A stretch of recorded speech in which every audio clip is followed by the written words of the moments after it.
आज हम लक्ष्मी दीदी के यहाँ हैं और लक्ष्मी दीदी से हम आज कुछ प्रश्न पूछेंगे और महाराज जी के साथ उनके जो समय जो बीता है उसके बारे में आज लक्ष्मी दीदी से हम लोग उनके विचार हम लेंगे। तो हमारा इस श्रृंखला में लक्ष्मी दीदी से पहला प्रश्न है, अ, दीदी, गुरुदेव की आपसे सबसे पहली भेंट कब और कैसे हुई और आपका अनुभव कैसा रहा वो हमें बताएं।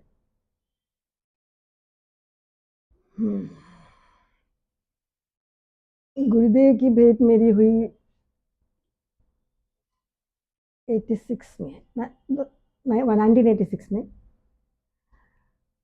मेरे पिताजी और मेरे भाई मेरे को ले गए। दैट टाइम मैं ससुराल में थी पर मैं परेशान थी वहाँ। तो गुरुदेव के पास ले गए मेरे को, बोले सरकार बच्ची ने संभालो, मतलब ऐसे करके उनके पास मुझे बिठाया। तो गुरुदेव ने जाते के साथ ही मेरे सिर पे एज यूजुअल से हाथ रखते हैं, यहाँ पे हाथ रखा और 5-7-10 मिनट तक चुप होके बैठ गए। फिर उन्होंने मेरे पिताजी को बोला, उनका नाम सूरज जी था, सूरज जी गलती हो गई, आप जल्दीबाजी कर दिया, बच्ची ने शादी करवा में। तो वो समझ से कौन छो ऐसे। ये फर्स्ट उनके वचन थे मेरे प्रति, मतलब मैंने वार्तालाप जो मेरी हुई पहली ऐसे मेरी उनसे मुलाकात हुई। फिर काफ़ी चर्चा हुई पिताजी से, ये हुई। फिर उन्होंने मेरे से बोला, मतलब कि तुम क्या चाहते हो, क्या कहीं चाहो छे भाई। बोली कहीं। तो मैंने कहा हुकुम कौन बैठे बात, कौन रह सकूँ मैं गृहस्थी में। तो उन्होंने तुरंत बोला ठीक है। तो ठीक है, हम जयपुर आ गए उस टाइम तो पिताजी के संग। फिर भी चलता रहा, ससुराल में भी रह रहे थे तो गुरुदेव से कनेक्ट हो गए। तो वो उन्होंने मेरे को बोला कि जब भी कोई तकलीफ हो तो मैंने पत्र लिख दीजिए। मैं ठीक है। तो हमें पत्र लिखने का वैसे भी बहुत शौक था, क्योंकि हमारे पिताजी जापान रहते थे तो हम ज़्यादातर पत्रावली, उस टाइम तो फ़ोन वोन होते नहीं थे, तो हम पत्र लिखते थे। हम पत्र लिखने में माहिर भी थे समझ लो। तो हम तो फिर गुरुदेव को पत्र लिखने लगे। हमारा तो जैसे उनका हाथ यहाँ पे रखा ना उन्होंने, तभी समझ लो कि हम मैजिक हो गया, कोई जादू हो गया कि मतलब इतना ऐसे हो गया कि नहीं। और बहुत अधीर थे और बहुत कम उम्र थी, हमारी उम्र भी ज़्यादा नहीं थी, 18 साल की में शादी हो गई थी हमारी। और क्योंकि जैसा कि चला आ रहा है परंपरागत की जब बच्चे ससुराल में सेट नहीं होते तो लड़की पे तो क्या ही होता है, आप लोगों को पता ही, अंदाजा लगाना मुश्किल है। चारों तरफ से AK-47 छूटती है हमारे पे तो। और वो फिर जब गुरुदेव ने बोला कि पत्र लिख देना, पत्र लिख लीजिएगा, तो कोई बात है तो लिख लीजिए। मैंने अच्छा। तो वहाँ से पत्र लिखने लगे उनको, हमारी व्यथा और पूरी लिखने लगे। कई बार तो ऐसा होता था कि मैं दिल्ली से उठ के गाड़ी लेके और बोल देती थी ससुराल वालों को कि मैं गुरुदेव के जा रही त्रिवेणी। तो सीधे दिल्ली से त्रिवेणी आई और सीधे त्रिवेणी से, अच्छा गुरुदेव के बाद नहीं होते थे वहाँ। और कृपा की तो मैं क्या बताऊँ कि इतने नालायक पे भी इतनी कृपा थी कि सोच नहीं सकते। जैसे मैं पहुँच गई तो उस दिन एक बार वो थे नहीं, तो मैसेज करवाया तो बोले मैं आऊँचू बिठाओ भाई में। मैं बैठी रही, घंटे भर बाद वो आए, सीधे ले गए, बोले बता का एक बात। मैंने बोला कि बहुत परेशान छू, जो भी बात करी, सिर पे हाथ रख, जब भी जाती सिर पे हाथ रखते थे, ऐसे मतलब जैसे घावों पे कोई मलहम लगा देता था ना, वो काम उनका स्पर्श करता था। और हैवी एनर्जेटिक। अब आप सोचो उस उम्र में, तो उस जमाने में कहाँ कोई लड़की गाड़ी चलाती थी। हमारी गाड़ी चलती थी बुलेट के माफिक थे, चार आगे त्रिवेणी रुकती थी, ब्रेक कहीं लगता ही नहीं था। फिर अब तुरंत पहुंच जाती दिल्ली में, यहाँ बार जाऊँ तो फटाफट, ठीक है तो अच्छा चाल चाल तो ऐसे हमने 5-7 चक्कर दिल्ली से भी लगाए। चलती रही गाड़ी, धकाते रहे, बैठी नहीं बात, चाहते हुए भी समझते हुए भी नहीं बैठी। कुछ जोक संस्कार नहीं थे, जो भी था बुराई किसी में नहीं थी, सर्वसंपन्नता थी चारों तरफ, लेकिन जोग नहीं था। तो कोई बात नहीं, आ गए उठ के जयपुर। अब नहीं बैठे के बाद हम चल दिए। उस बीच में लालजी आ गए थे, डोंगरी जी महाराज की कथा सुनने अजमेर गए। तो उनके पास एकदम ब्रज आश्रम में एक संत बैठते थे, बहुत बड़े संत, जैसे हनुमान जी की मदद, बिल्कुल ऐसे एक पैर से ऐसे बैठते थे। उनका मेरा कोई परिचय नहीं था दूर दूर तक भी। हमारे पिताजी से उनकी पत्रावली थी। तो पिताजी ने कहा चलो उनके कमरे में चलते हैं, कथा के बाद उनसे मिलेंगे। मैंने कहा ठीक है। तो हम उनके कमरे में गए तो वो संत महाराज कमरे में थे नहीं, और जो बोले बैठते इंतजार करते हैं, ठीक है। तो ये वहाँ विराज रहे थे लाल जी हमारे, सज धज के ऐसे। तो हमारे यहाँ तो चित्रांग सेवा थी, जैसे है मूर्ति सेवा का इतना वो था ना, बड़ा इन्होंने पहली नज़र में मुझे बहुत अट्रैक्ट किया, आकर्षण की, बड़ा जोर का सजा रखे थे संत महाराज ठाकुर जी। मैंने ऐसे बोला बैठते ही मैं ठीक है बैठ गए एज यूजल। आप लोग विश्वास करेंगे क्योंकि मैं गुरुदेव के चरणों में गुरुदेव के भक्तमाल में झूठ की तो कोई जगह ही नहीं है। सीधे कमरे में आए वो महाराज जिनको मैं जानती नहीं, मेरा उनका कोई परिचय नहीं, और सीधे लाल जी के पास गए, उठा के मुझे दे दिया यूँ, उठा के लाया मेरे को ऐसे मेरी गोद में से रख दिया। तो मैंने कहा क्या करूँ मैं इनका, मैंने ऐसे ही बोला क्योंकि इतना संस्कार नहीं था कि कैसे संतों से बात करते हैं उस टाइम, इतने नहीं मैं क्या करूँ इनका, सेवा करनी है, जीवन में कोई आधार चाहिए। दो ही बात उन्होंने करी, और अब तो शायद वो शरीर में भी नहीं होंगे क्योंकि वो बहुत वृद्ध थे उस टाइम। मैं अच्छा उस टाइम इतनी परिपक्वता भी नहीं थी कि आधार का मतलब समझे, क्योंकि जाने कहीं आधार हो जाए कहीं ना हो जाए, पकड़ा गया चलो। अच्छा नास्तिक भी नहीं थे तो ठाकुर जी की सेवा तो घर में चली आ रही थी, तो सेवा भी चलती रही, सब काम होते रहे। फिर जब फाइनली उठ के आ गए तब तक बस ये लाल जी से मन लगता रहता था। हम खाना नहीं खाते थे, लाल जी भी नहीं खाते थे, हम भोग नहीं लगाते थे इनके। मैं भूखी तो थे भूखा, मैं प्यासे थी प्यासा, ऐसा हमारा कुछ भी कह दो, भाव कह दो, गुस्सा कह दो, कुछ भी कह दो। इसी मुद्रा में एक दिन हम त्रिवेणी पहुंच गए, पूरी रात की गाड़ी में बैठे हुए थे लाल जी के साथ। रात हो गई थी चूंकि यहाँ से पिताजी से झगड़ा वगड़ा हो गया, मैं कुछ बात है बताऊँ, हमें क्या हम तो चल दिए गुरुदेव के पास। हमें कि रात हो रही है, गुरुदेव तो कहाँ मिलेंगे, रात में तो जाना ठीक नहीं है, तो गाड़ी में यहीं कहीं बैठ गए जाके, सवेरे 4 बजे गाड़ी उठाएंगे, पहुँच जाएंगे ठिकाने। तो 3:30 पौने 4 बजे शायद रवाना हो गए, तो 4:45 4:30 बजे आधा पौन घंटे में 40 मिनट में पहुँच जाती थी मैं जमाने में त्रिवेणी। महर्षि ने दिया सुबह सुबह जल्दी, समझ गए वो तो, अंतर्यामी तो सब समझ गए। बैठा फिर नित से फ्री हुए, कई बात नहीं, कहीं नहीं, बस आ गया तो चैन से रह भगवान दे।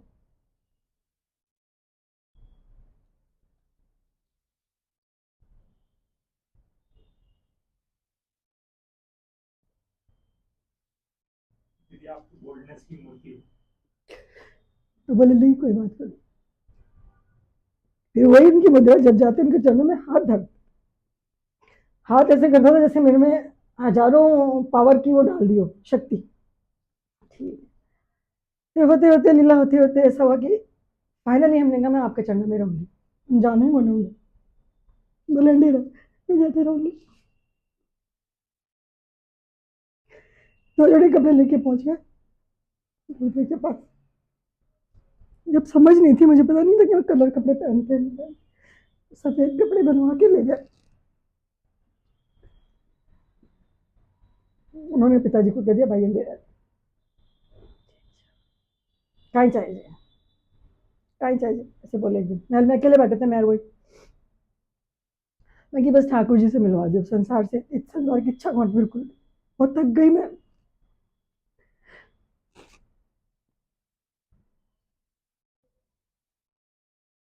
ठीक है मैं खोलू जो कर ली, मैं कि हाँ कर ली, तो पर ब्याह मत के लिए मत खींचो, तो कौन कर ली कंडीशनल, मैं कितने काल में ब्याह के लिए मैं तो कौन करूँ, नहीं मैं कौन खाऊँ, मैं कि ठीक है, मैं कि फिर मैं सब बात मान लूँगी। जिद्दी थे, मतलब जानवर थे, इंसान तराशा तो उन्होंने पत्थर को, तो बोले ठीक है, दीक्षा दी खुदी ने। हमें तो कुछ समझ ही नहीं थी कि दीक्षा दो मत दो, सब कल कुछ नहीं थी, 0 बटा सन्नाटा थे उस टाइम, बस जाना है रहना हमको तो ही पता था। तो उन्हें दीक्षा दी, मंत्र दिया, टिश्यू ले लूँगा उधर, एडिट करना पड़ेगा। तो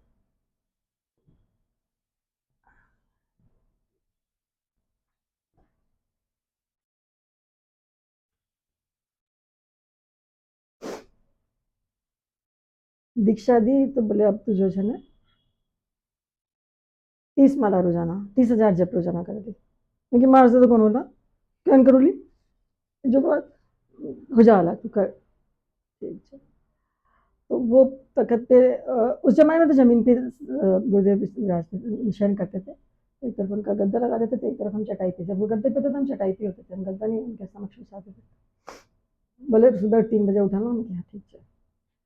तो हुई क्लास शुरू हमारी, हम सो जाते थे थैला वाला लगा के, कपड़े रख के, कि सुबह तो इतना टाइम ही नहीं होगा ना, कपड़े हमें पता ही नहीं क्या करना, तो कपड़े और टॉवल रख के सब करके सो गए। अब सोए क्या, हमें तो ये जागते थे कब उठे और कब क्या हो, है ना। तो 2:45 बजते बजते उठे, सीताराम सीताराम करके, कमंडल से छींटे लगा देते थे, वो सुबह बोलते नहीं थे, वो स्नान से पहले कुछ ऐसे बात, कमंडल से सीटी लगा दिया, उठे भागे। जंगल होता था, गंगा बहती थी और जंगल होता था, जंगल में सब काम होते थे उधर। अब रात के टाइम 3:30 बजे 3 बजे डर लगे ना, और फिर हमको तो पहला हमारा अनुभव कुछ नहीं, तेज बहुत चलते थे, बहुत फास्ट। अब वो चलते थे, हम भागते थे, तो मैं भागे भागे उनके पीछे पीछे। अच्छा, उनका कमंडल और बैग मेरे पास, वस्त्र उस टाइम तो वस्त्र, सुबह सुबह सुबह वस्त्र उनके और कमंडल रखते थे, तो कमंडल मेरे पास, उनके पीछे से एक हाथ में थैला और कमंडल वस्त्र, भागते उनके पीछे पीछे। फिर वो जंगल में जाके एक जगह रुक जाते, बोले बेटे तू स्नान स्नान कर, मैं जा रहा हूँ। ठीक है, हम जा रहे। हम उनके आने से पहले बिजली की माफी छटाछट शूं शूं नहा धो के तैयार, एकदम अलर्ट, जैसे कोई ड्यूटी पे गया, कोई लेके उस भाव से एकदम हाली में कि हाँ नहा ले। फिर आते, फिर वो स्नान करते, फिर वो गंगा जी थी, गंगा जी बह रही थी जब पे झकाझक, तो गंगा जी में स्नान करा के उनको वस्त्र वस्त्र पहना के, उनके कपड़े पपड़े धो धुआ के, फिर उनके पीछे पीछे भागते। उस टाइम वो कोई बात नहीं, उनका सवेरे टाइम कोई बात का सिस्टम नहीं, कुछ भी नहीं, वो अपना बोलते रहते थे मंत्र जो भी स्तुति करते रहते। हाँ, तो मौन अवस्था में सब बस पीछे पीछे फिर आते, महल में बैठते, नितने में बैठते, और नितने में जैसे ही उन्हें अपना माला शुरू करते उससे पहले मैं उनको ढोक देती। ये रोज का प्रक्रिया थी कि जैसे मैं ढोक दूंगी, यही हाथ, वो मैजिक, जैसे उन्होंने ये हाथ रखा, हमारे को पता नहीं करंट लग जाता था कि चलो अब तो जा बाड़ा बाबा जी महाराज के छतरी बैठ जा और जप कर। ठीक है, अब क्योंकि हमारे को तो जब का कोई आइडिया नहीं है, अंदाजा नहीं क्या है, कि गुरुदेव ने कहा है, आशिकी किससे, गुरुदेव से, प्रेम किससे, उनसे, समर्पित उनसे। अब तो वो कहें जो कहें, जाके बैठ गए माला जपने, बैठे बैठे इधर देखने, कभी इधर देखने, मतलब ऐसे ही, अभ्यास नहीं, कुछ नहीं, अकल कुछ नहीं, पर गुरुदेव ने कहा माला फिर उन्होंने कहा। सुबह 3 साढ़े 3 बजे बैठना शुरू करते थे, तो 6 घंटे लग जाते थे, करीब करीब 6 साढ़े 6 घंटे। और उनको पता था कि मैं खाने अगर प्रसाद के लिए किसी को दूंगा तो वो पहले भागेगी। हमारी आदत थी कि वो जब कुछ खाने मतलब प्रसाद पाएंगे तो वो प्रसादी हमें चाहिए ही चाहिए, दूध पियेंगे तो दूध हमें चाहिए ही चाहिए। तो बिगाड़ा उन्होंने था, तो आदतें वैसी पड़ गई। तो ठीक है, तो कई बार बहुत देर देर भी लग जाती थी, जब होते होते ना 30,000 जब कैसे हुए भाई, आज अभ्यास हो तो छटाछट भी हो जाए। तो भेजते रहते थे, जब भाई को जब हो गया, जब हो गया, मैं जब प्रसादी के लिए जाऊँ लो 10-11 बजे, तो आप पिछाड़ी पिछाड़ी आ गई। तो आप ये देखो कृपा की, बताने का मतलब ये नहीं है कि मैं, बताने का मतलब कि मुझ जैसे जानवर पे उनकी कृपा, कि वो देख रहे कि वो आवली यदि मैं उठूँ, मेरी तो कहीं वो तो कहीं स्टैंड नहीं करती, मैं की गजब है। तो जब पूरे ऐसे हो जाता, ऐसे डेली का नियम चलता। कभी कभी अलग से, जैसे कभी कभी दूल्हे भटके यहाँ पे जाते थे घर पे, तो यहाँ होने में बड़ी दिक्कत हो जाती थी। तो गुरुदेव ने मेरे को ऐसा कह दिया, तो पूरा दिन में क्या भी कर ला, चलती फिरती नाचती कूदती बैठती उठती, क्या नहीं, मैं हुक्म 6-6 घंटा बैठी हूँ, जहाँ से के बाद चढ़ हो जाते थे। अब बोलती बहुत थी मैं उस जमाने में उनसे बहुत ज़्यादा, कुछ भी बोलती थी, मतलब कुछ भी बातें करनी बस उनसे। माँ से तो कौन बैठे जाओ, मेरे बस की बात को ना, आपको डर फंसा दिया मैंने, 6-6 घंटे मेरे साथ बैठी कौन कर, मैं तो तू तू तू चलती हुई कर ले, अगर तू बैठती हुई कर ले, अगर अब तक मतलब ऐसे पहले शुरू शुरू में मतलब। फिर एक दिन बहुत गंभीर हो गए, अयन पार कौन पड़े, बोली अयन कौन पड़े, ली पार काट दिया अलग तरह से। तो हम भी थम गंभीर हो गए, बच्चों तुम बच्चे माथे चढ़ते हैं तो सहलाते हैं, फिर थोड़ी देर तक तो फिर झापट पड़ते ही दो चार। अब एक आसन पे बैठ के करना पड़े लो, अयन पार कौन पड़े लो, मैं कि ठीक है आप करो जैन कर ले, कर लोगे मतलब। फिर एक आसन पे बैठाने लगे, चलते चलते। कृपा की तो क्या बात बताएं, एक दिन उन्होंने बताया, मतलब अपने गुरुदेव के बारे में बहुत कुछ सुनाते रहते थे मुझे, बहुत सारी बातें, कि मेरे गुरुदेव ऐसे थे तो हम ऐसे करते थे, हम मेरे गुरुदेव थे हम। अब तो क्या है, सब लोग कोई वो ही नहीं रही, वो गुरुदेव तो अपने गुरुदेव के आगे बैठते भी नहीं थे। बोले मैं तो बैठा भैल पे खड़े रह छो, बैठे कौन छो गुरुदेव के आगे, अब आप लोग तो समय बैठ जाओ, जब आप तो नहीं बैठे कौन छो। गुरुदेव विराज में तो गुरुदेव बैठते नहीं थे, खड़े रहते थे पीछे, वो भी डिस्टेंस में, जैसे वहाँ उस गेट के पास, नॉट नियर बाय। और मैं कहते हमारा गुरुदेव का आगे चप्पल कौन पहनी, मैं कहते मतलब बहुत सारी चीज़ें अपने गुरु, परम गुरु भक्त उनका जैसा कुछ हो ही नहीं सकता, वो तो ना भविष्य थी। प्रसादी भी वही बनाते थे, ठाकुर जी की सेवा भी उनकी होती थी, और गुरुदेव की पूरी सेवा भी वही संभालते गुरुदेव। तो एक दिन बहुत देर तक उन्होंने बहुत सारी बातें मुझे बताई गुरुदेव के बारे में, अपने मैं ऐसे कर, मैं यहाँ कर चुका, मेरे मन में बहुत है मैं गुरुदेव का आगे चप्पल कौन पहना, पादुका कौन पहना, मैं अच्छा ठीक है। हम तो तोते थे ना, हम तो जैसे फटाफट क्या चीज़ उठाएं, तो हम तो उस चक्कर में लगे रहते थे। तो मैंने भी चप्पल पहननी छोड़ दी, मैं हम भी नहीं पहनेंगे, आप नहीं पहने तो हम भी क्यों पहने। अब चूंकि शुरू से ऐसे रहे ही नहीं, मतलब अलग जीवन था, तो वो चप्पल छोड़ी तो कोई नहीं, लेकिन वो दीवानगी थी तो कुछ पता नहीं चलता था। उसी समय में हम कुंभ में गए उनके संग, उज्जैन कुंभ था, भयंकर गर्मी, और तब इतनी वैभवशाली कुंभ नहीं होते थे, सिंपल टेंट लगते थे, कंकरियाँ वगैरह बिछ रही, मिट्टी है सब ऐसे, बिल्कुल ऐसे सिंपल। आजकल तो एक तरह से शामियाना शादियों के बन जाते हैं ऐसा, वो उस जमाने में ऐसा कुछ नहीं था। उसी पत्थरों पे कंकरे पे चादर बिछाई सो गए, ऐसे नहीं गद्दे पलंग से तकिए लगने से कुछ नहीं सिस्टम था, सिंपल ऐसे से। तो गुरुदेव वहीं विराज लेटे थे बाहर, मिट्टी वहीं पे चादर तकिया लगा के, हम पंखी चल रहे थे। फिर उन्होंने दोबारा मेरे को उज्जैन में दीक्षा दी, वो पहले दे चुके थे ना, फिर उन्होंने वापस दी। सामने से। हाँ सामने से, मैं तो दो पहले कभी मैंने तो मांगी नहीं, मैं तो मैंने कहा आपका न रहूंगी, मेरे को देता ही पता, मैं दीक्षा दो मत दो वाली बात में जाती नहीं थी। फिर उन्होंने मुझे कान में वैसे दीक्षित किया, कि कोई होगी लीला इनकी, पता नहीं ऐसे होता होगा क्या पता, या स्थान का प्रभाव होगा, ऐसा कुछ था मेरा स्वभाव। श्री रामदास जी महाराज भी साथ में रहते उस टाइम, वहीं पर सेवा करते थे, तो हम लोग पंगत में हम लोग ही जिमाते, जैसे आप लोग जिमाते ना, तो उस जमाने में हम लोग ऐसे सेवा करते थे, पुरस्कारी करते थे। तो नंगे पैरी थे, तो वो कंकरियाँ बिछी हुई थी, तो पूरे पैर में घाव हो गए, कहीं में खून भी चल रहा, कुछ चल रहा पता नहीं। उन्होंने देख लिया श्री रामदास जी महाराज ने, कलता वालों ने, वो पकड़ के ले गए मुझे गुरुदेव के पास। आप देखे कहीं का पैर में कहीं हो रहे, कहीं के हो रहे, देखो आप देखो एक बार देखो। तो उन्होंने कहा दिखा, तो मैंने थोड़ा सा ऐसे टेढ़ा किया, है बोली ये कहीं कर रखे छे, अब ये तो जिद्दी जन तो कोई बात एक बार कह देना, तो भाई बात जाए छे, तारा लोग अपना लोग कि तारा लोगों की बस की बात थोड़ी छे, ऐसे बोले मेरे को, मैं कहीं बस की बात करने क्यों, सब सही छे, नहीं नहीं नहीं चप्पल पहन, मैं तो कोई पहनू नहीं, ऐसे बात बहस बहस होकर बैठ गए, चले गए।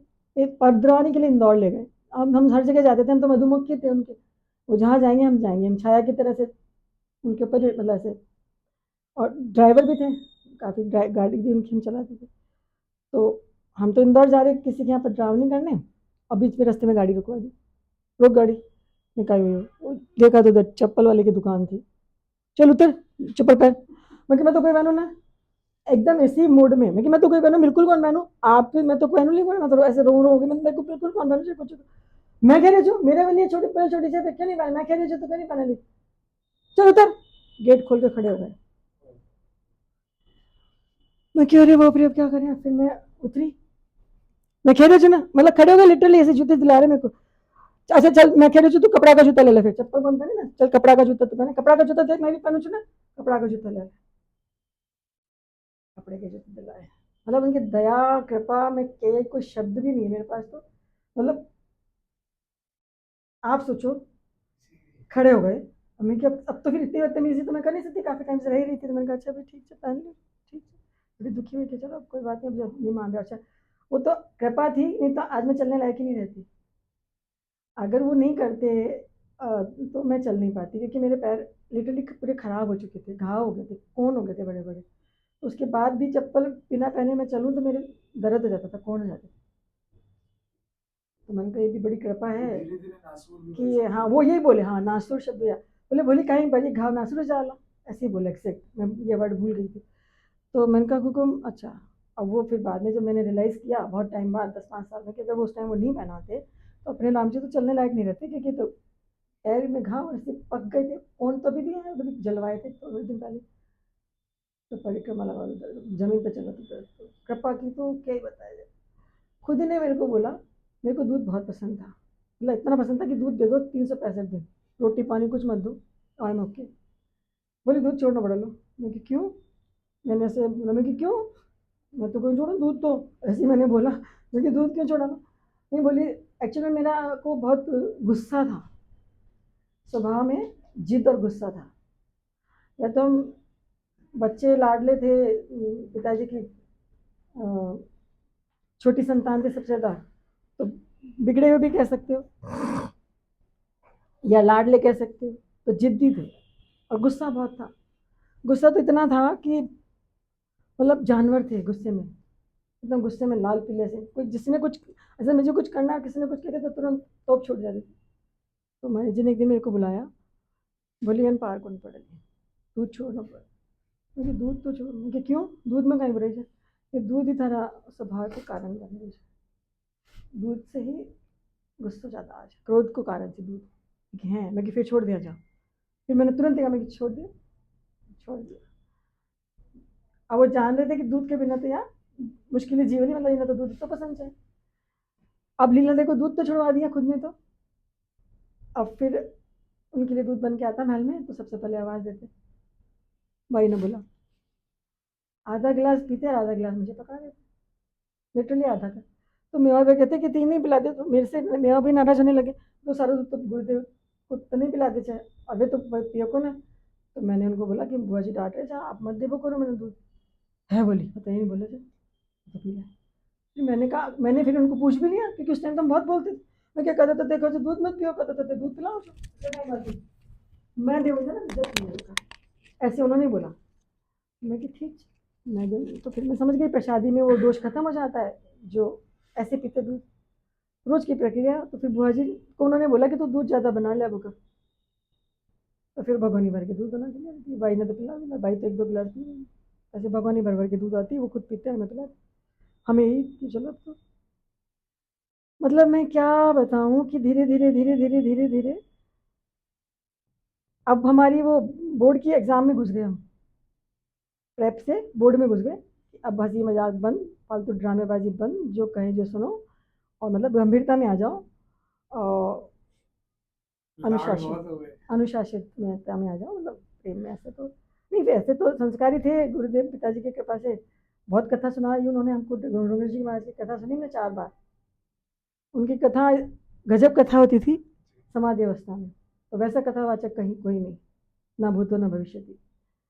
बच्चे अलाउ नहीं होते थे उनकी कथा में, और ऐसे आँख खोल के इसका मतलब पता नहीं क्या हो गया, उस मुद्रा में कथा होती थी। तो वो भागवत हमने 4 बार उनके चरणों में पिताजी की कृपा से सुनी, तो संस्कार तो ऐसे थोड़े बहुत तो थे।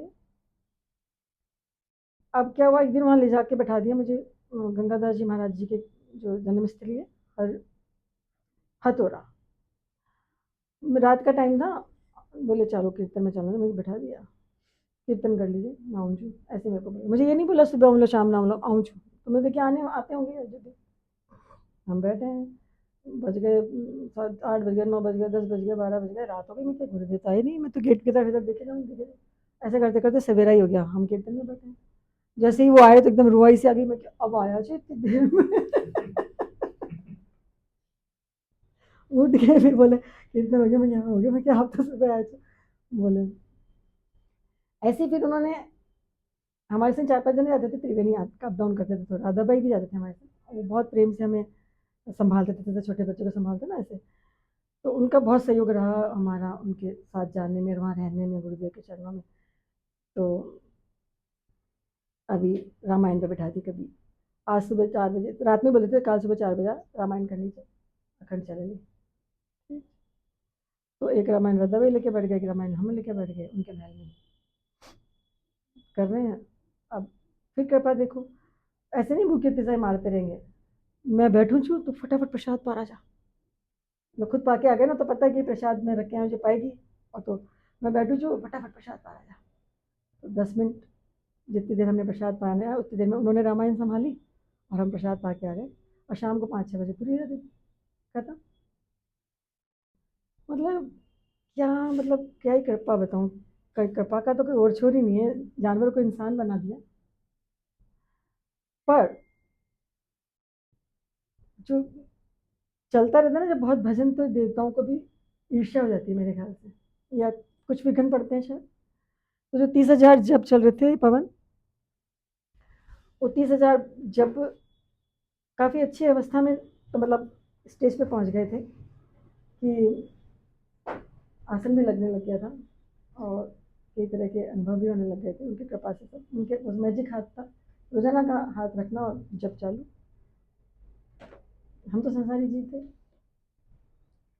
तो मायावश कहो, संसारवश कहो, प्रारब्धवश कहो, किसी भी वश कहो, थोड़ा भटक गए। जब छूट गया तो गुरुदेव नाराज हो गए, भटक गए तो भी नाराज हो गए। बोले है बोली, मतलब कहीं बताओ, थोड़ा मन में खिन्नता हुई, हमें बड़ी तकलीफ हुई, हम इतना भर भर के रोए, इतना भर भर के रोए, एड़ी चोटी लगा दी। जितना प्रेम हमने उनका देखा, हमने उनकी क्रोध की झलक भी देखी।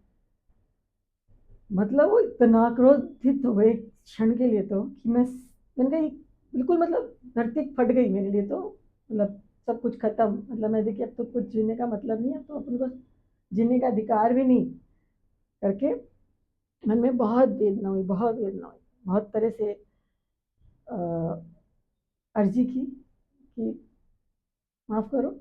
और फिर अवलंबन भी आप क्यों नहीं संभाला, आपके शरण में मैं आप संभालना मन गए बोलो। खैर वो जो भी संस्कार था, जो भी जोक था, जो भी था, वो बहुत दुखदायी हुआ।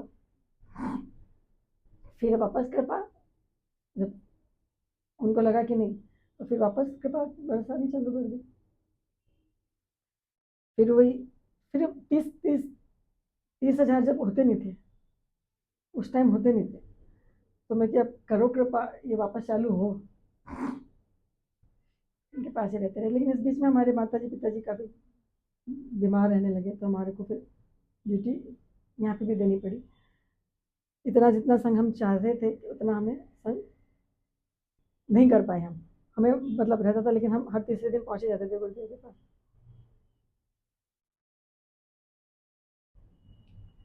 लेकिन जो है, आज जो भी कुछ है, जो आप देखते हो, ये बिना गुरु कृपा के नहीं हो सकता। मेरे पिताजी उनसे रोजाना पूछते थे कि सरकार हमेशा जब तो रह ली बाचा के लिए क्या रह ली, उनको ही चिंता, पिताजी को तो ही चिंता रहेगी। तो बहुत ही प्यार से मुस्कुरा के बोलते थे बस सब रह लेंगे, आप चिंता नहीं करो सूरज, बस सब रह लेंगे। और आज एक्चुअल में मुझे पता नहीं चलता कोई है या नहीं है।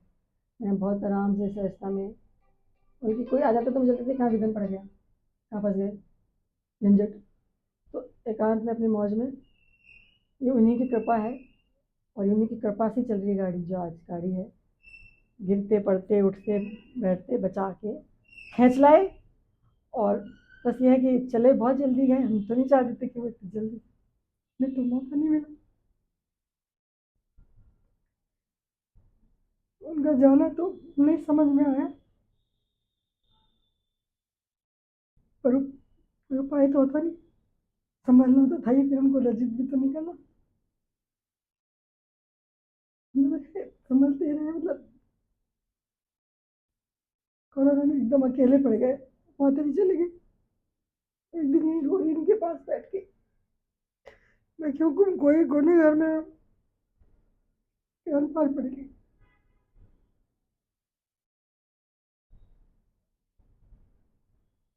एकदम ध्यान में आए, घबरा मत, रामायण करना चालू कर दे, अखंड रामायण कर। मैं क्या अखंड रामायण, मैं ठीक है। हम बैठ गए कोरोना के टाइम पे, पूरा शहर बंद, घर बंद, सब बंद, कोई आना ना जाना ना, कहीं नहीं मिलना नहीं जुलना नहीं। तो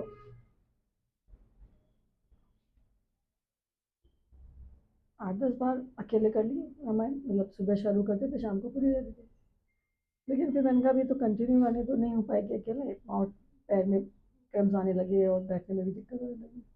तो फिर अब एक पंडित को बुला के हर नौमी पे इनकी जो निर्वाण तिथि होती है तभी कर लेते हैं। लेकिन कर क्या देते हैं, करवाते हैं ये, किसी को समझ में नहीं आता रामायण कैसे होती है।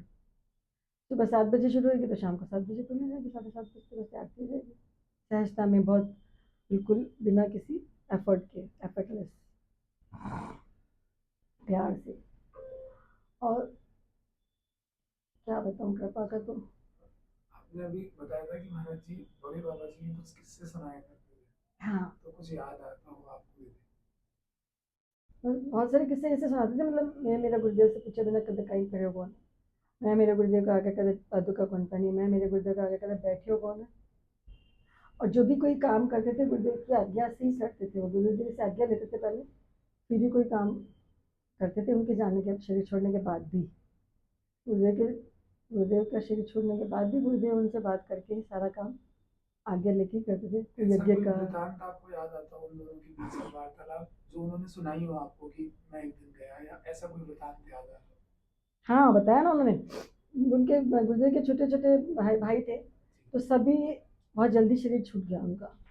तो उनकी माँ लेके आई गुरुदेव के पास उनको कि अब इन्हें तय करने रख लो, ऐसा उन्होंने मेरे को बताया।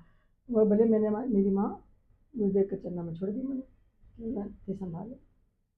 तो बस फिर जब से मैं गुरुदेव का नहीं, ये ज्ञान खत्म है, मैं ज्ञान करते मैं उनके ऐसे मैंने शॉर्ट में मुझे बताया, मतलब बताया तो अभी कुछ था, मुझे याद नहीं आ रहा।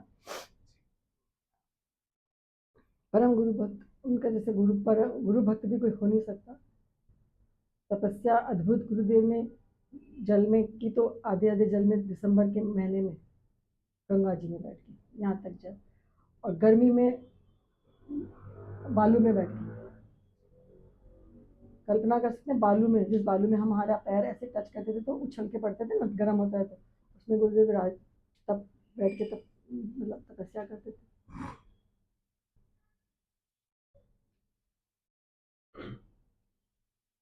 महाराज जी ने 30,000 का आपको एक संख्या दी, इसके पीछे कोई रीजन था या केवल हाँ, टारगेट था? टारगेट था कि 30,000 प्रति श्वास के हिसाब से हाँ, ऐसा कोई रीजन क्या ये है? जप हो जा रहा, 30,000 एक दिन में करेंगे तो, और इतना करोड़ जा रहा तो ठाकुर जी को साक्षात्कार हो जाएगा। मैं कि हैं, बोले हाँ, तो बोले कि अच्छा 30,000 सांसें एक दिन की सांसें? 30,000 जप करोगे तो दिन भर कैसा कुछ उनका दिन भर की कैलकुलेशन था सांसें कि होगी, हाँ, ठीक है। तो वो 30 उसके उसका रीजन हाँ सांसों से हाँ रिलेटेड हाँ था। हाँ उन्होंने संख्या हाँ, दिया है इस वजह से। 30,000 जप रोजाना करो तो क्वेश्चन क्या हो जाता था उधर से, तो बोले कि इतना करोड़ हो जा रहा तो ठाकुर जी साक्षात हो जाना। पर कृपा थी, बताने की तो बात नहीं कि बहुत कम समय में आभास करा दिया था, थोड़ा सा झांकी लाल जी की, बताने की तो बात नहीं, लेकिन अब आप गुरुदेव की भक्तमाल बना रहे हो तो उनके बताना भी जरूरी है कि जब मैं जब करी थी, वो जब मैं जब यहाँ करी थी घर में, वो 30,000 जब चल रहे थे मेरे, तो यही लाल जी घुटनों के बल चल के आ रहे थे, मैं कमरे पूजा के कमरे की तरफ। ये हालांकि पहली बार ही मैं बोल रही हूँ, पर चूंकि गुरुदेव की भक्तमाल है तो मेरे को और गुरुदेव ने पूजा करनी तो लाल जी के गुरुदेव ने खुद ने सिखाई, और पूरा श्रृंगार करना, और इतनी मधुरता में पहले अयान स्नान कराना, फिर अयान करना, फिर अयान यहाँ के चंदन लगाना, फिर अयान यहाँ वस्त्र धारण कराना, फिर अयान यहाँ अयान करना। आप इतना समय साथ बिताया दीदी आपने, आपको लगता है महावीर जी भविष्य को लेके या कल को लेके चिंतित कभी हुए हो कि कल आश्रम का खर्चा कैसे चलेगा? हाँ, बहुत चिंतित थे। बहन ने कई बार उनको बोला, बहुत वृद्ध से थक गए थे ना गुरुदेव, तो मन नहीं करता था कि इधर से उधर सब जगह जाएं। तो हम तो बोले, तो मैं तो महल में बैठे एक बार सो रहे थे, सो के उठे तो मैंने ऐसे चरणों को पकड़ते बोला, मैं कि हुक्म अब आप कोड़े मत जाओ करो, आपको शरीर थक गए हो आप, अरे बोली अरे तो कर चुके हैं, चलो लो, तो मैं चाल चलो जैन चालो लो, आप कितना थक गया आपको शरीर अब थक, बोलिए कोई कर वालों को ना, कोई समझे को ना, कोई जिम्मेदारी लेवाना तैयार को ना, तो मैं कि फिर बोले फिर कहीं व्यथित थे बहुत। तो 3 बार ऐसे बात हुई, मैं कौन लिखा लाए हो, हाँ लोग की जैन सुख, मैं तो बोली कौन लिखा लाए हो, ऐसे बोलते थे, तो हमें और मतलब बोलने के बाद दुख हो जाता था कि अरे मैंने क्या बोल दिया, मतलब नहीं बोलते, व्यथित थे, पर उनको दिख रहा था कि क्या होना है, ऐसा नहीं कि उनको पता नहीं था, लेकिन उनको पता था कि ये होना है। उन्होंने कई बार समझाइश की भी कोशिश की, लेकिन वो नहीं बैठी, आखिर में व्यथित बहुत थे। और फिर आखिर में क्या, जब हमारी शरणागति, जब तक गुरुदेव एकांत में बैठे रहते थे, तो खूब सत्संग और खूब बातें, खूब चर्चा होती थी, खूब अच्छे से, गाड़ी में भी खूब अच्छे से चर्चा होती थी, बहुत गुरुदेव को बात करने का तो बहुत शौक था, मतलब अगर वो गाड़ी में जा रहे हैं तो बराबर कुछ ना कुछ बात करेंगे, कुछ ना कुछ किससे सुनाएंगे। हम यहाँ से उनको त्रिवेणी से हम नेपाल के गए, हम ड्राइवर थे उस टाइम की गाड़ी पे, तो हमने, हमारे पीछे 10-20 गाड़ियाँ आ रही, सब बड़े बड़े लोगों की, तो एक जने ने रामू जी भाई साहब ने किसी ने गाड़ी रुकवा के बोला, सरकार ये बच्ची गाड़ी चला रही है, आप दे दो, और सीता की गाड़ियाँ संभालो, हमारे तेज चलाओ ली, सीता की गाड़ियाँ संभालो, ऐसे करके उनको भगा दिया लिटरली, ऐसे मतलब डांटते हुए। और फिर हमारी गाड़ी सबसे आगे, धमाधम धमाधम धमाधम, गर्मी लगी इतनी जोर की, मैं कि भैया तो गाड़ी तो चली तो ठीक है, लेकिन कुछ पीने का मन में आ रही थी कि कुछ पीना है, तो एक वो ढाबे बाबा पड़ा, लिमका इनका थम्सअप वम्सअप ऐसे रखी हुई थी, तो हम देखते हुए आगे कहीं रुके तो फिर पूछूंगी, तो मैं क्यों रुकूँ, बहुत तेज प्यास लग रही है और लिम्का पी ली। हाँ हाँ पी ले पी ले, रोक लो गाड़ी। मैंने गाड़ी रोक दी। फिर उन्होंने कहा, मतलब हमारी गाड़ी में अंदाता जी महाराज और कौशलदास जी महाराज और ये बुआ जी, चिमनपुर वाले बुआ जी और गुरुदेव और मैं तो ड्राइवर थी। तो बोले यार कर खरीद कर कुछ गाड़ी में खरीद पी ले। मैं ठीक है, अपने राम जी गए, खरीदी और पीछे खड़े और पिए जैसे ड्राइवर बैठता है बिल्कुल उसी कि चलो अब ठीक है, बोले अब ठीक है, आप ठीक है, उनको बहुत तेज प्यास लग रही थी तो वो भी ऐसे ऐसे इतने खुश हो के हंसे कि बस पूछो। दीदी आपने जैसे बताया कि उनका गुरुदेव के प्रति तो संबंध सबको पता ही है, लेकिन उनका गुरु भाइयों के प्रति कैसा संबंध था, कितना प्रेम था, और वो कैसे देखते थे गुरु भाइयों को? जैसे अंदाता जी महाराज हैं। अंदाता जी महाराज तो उनके सखा थे, और सखा भी परम सखा, मतलब वो तो एक वही थे जिनको अपने बगल में ऐसे बिठाते थे, खींच के गद्दी पे। खींच के बिठाते थे, उनका बस चले तो गोदी में बिठा लें उनको, इतना प्रेम था उनका, इतना ज़्यादा प्रेम। उनकी भी लीला बहुत थी और मेरे पे तो बहुत कृपा थी अंदाता जी महाराज की। अंदाता जी महाराज तो क्या करते थे कि पता था उनको कि गुरुदेव ने दूध बंद कर दिया, तो भगवाना ले आते थे भंडार से, और लिचमा लिचमा आवाज़ करते हुए पूरे त्रिवेणी में हल्ला मचाते थे। उनका ऐसा प्रेम था, भाव था, चाल चाल दूध पियो दूध पियो। और वहाँ पीछे वाले में कमरे में ले जाके बैठा के दूध पे दूध दूध, मतलब ग्लास में ग्लास भरे जा रहे हैं, मैं कितना कितना तूने 3-4 गिलास की बात ही बोलती थी ना, 1-2 पे तो बोलती भी नहीं थी। उतना भर के दूध पिला दे, मतलब इतना प्रेम अंदाता जी महाराज का तो ओहो अद्भुत संत थे। उन्होंने एक दिन क्या करा कि कोई शव यात्रा जा रही थी अंदाता जी महाराज के गाँव से, कौन गाँव जा रही, तो उन्होंने उसको, वो जो लेडी थी ने पैर पकड़ लिए उनके अंदाता जी महाराज के, किया ने जीवा हुई या ऐसे रोना धोना मचा दिया। तो उन्होंने क्या करके कमंडल से जल छिड़क के जागृत कर दिया। ये तो उन्होंने लीला कर दी। इधर गुरुदेव को पता चला, बहुत नाराज हुए अंदाता जी महाराज। तो फिर मैं कि ठाकुर जी को तो कोई जरूरत ही बोलो, तू ही भगवान बन जा फिर तो, ऐसे उनको नाराज बोले, बोला आप आया या बात है कि थोड़ी बैठे जा, जीवन आयोजित तो जानबूझ जरूरी है। तो फिर उन्होंने उनसे कहा कि आइंदा कौन करना चाहिए।